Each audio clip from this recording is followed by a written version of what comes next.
தங்க நகைக்கடன் வாங்குறவங்களுக்கும் அதை கொடுக்குற பேங்க் அண்டு நிதி நிறுவனத்துக்கு ஆர்பிஐ புதுசாக இப்போ ஒரு ரூல்ஸ் வச்சுருக்காங்க. அப்படி என்ன ரூல்ஸ் வச்சுருக்காங்கன்னு கேட்டிங்கன்னா, இப்போ நம்ம ஒரு நகையை வைக்க போகிறோன்னா அந்த நகையோட மதிப்புலேருந்து 75% மட்டும்தான் கடனாக கொடுக்கணும் அப்படின்னு சொல்லியிருக்காங்க. இது அக்ரி நான் அக்ரி எல்லா லோனுக்கும் பொருந்தும்னு சொல்லியிருக்காங்க. செகண்டாக என்ன ரூல்ஸ் சொல்லியிருக்காங்கன்னா, இப்போ நீங்கள் ஒரு ஜுவல்லரி வைக்க போகிறீங்கன்னா அதோட ஒரிஜினல் ரிசிப்ட் உங்களோட பேரில் இருக்கணும்னு சொல்லியிருக்காங்க. அப்படி அது உங்களோட பேரில் இல்லைன்னா அது எப்படி வந்துச்சு, உங்கள் அம்மாவுதா இல்லை உங்கள் வீட்டில் வேற யாராவதா அப்படின்னு எழுத்துப்பூர்வமாக டாக்குமெண்ட்டாக நீங்கள் எழுதி கொடுக்கணும்னு சொல்லியிருக்காங்க. அப்படி கொடுத்தா மட்டும்தான் உங்களுக்கு லோன் கிடைக்கும் அப்படின்னு சொல்லியிருக்காங்க. அப்படி கொடுக்குறவங்களுக்கு மட்டும்தான் லோன் கொடுக்கணும்னு பேங்க் அண்டு நிதி நிறுவனத்துக்கு ஆர்பிஐ ரூல்ஸ் போட்டிருக்காங்க. மூணாவதாக என்ன ரூல்ஸ் சொல்லியிருக்காங்கன்னா, பேங்க்கில் நீங்கள் வைக்க போகிற நகையோட ஒரிஜினல் தூய்மை சர்டிஃபிகேட் வைக்கணும்னு சொல்லியிருக்காங்க. அந்த நகையில் ஏதாச்சும் டேமேஜ் இருக்கான்னா அதையும் கண்டிப்பாக சொல்லணும்னு சொல்லியிருக்காங்க.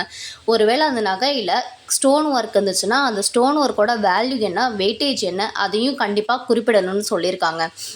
அந்த நகையோட ஒரிஜினல் ஃபோட்டோவை டாக்குமெண்ட்டாக உங்கள் கையிலையும் பேங்க் அண்டு நிதி நிறுவனத்துக்கிட்ட கண்டிப்பாக கொடுக்கணும் அப்படின்னு சொல்லியிருக்காங்க.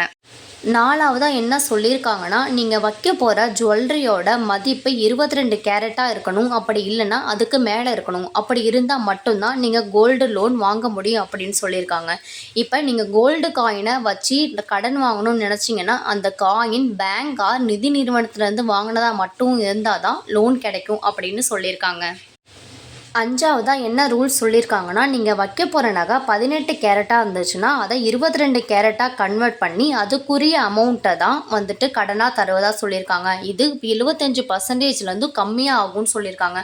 அதாவது நீங்கள் எக்ஸ்பெக்ட் பண்ண வேல்யூவோட கம்மியாக தான் உங்கள் கைக்கு காசு கிடைக்கும் அப்படின்னு சொல்லியிருக்காங்க. ஆறாவதாக என்ன சொல்லியிருக்காங்கன்னா, ஒரு நபர் 1 கிலோ அல்லது 1 கிலோவுக்கு கம்மியான நகைகளை மட்டும்தான் வச்சு நகை கடன் வாங்க முடியும் அப்படின்னு சொல்லியிருக்காங்க. 1 கிலோவுக்கு மேலே போச்சுன்னா நகை கடன் கிடையாது அப்படின்னு சொல்லியிருக்காங்க. ஏழாவது புதுசாக என்ன ரூல் சொல்லியிருக்காங்கன்னா, நீங்கள் வெள்ளியையும் வச்சு கடன் வாங்கலாம் அப்படின்னு சொல்லியிருக்காங்க. ஆனால் அந்த வெள்ளியோட தூய்மை தரம் 925 இருக்கணும் அப்படின்னு சொல்லியிருக்காங்க.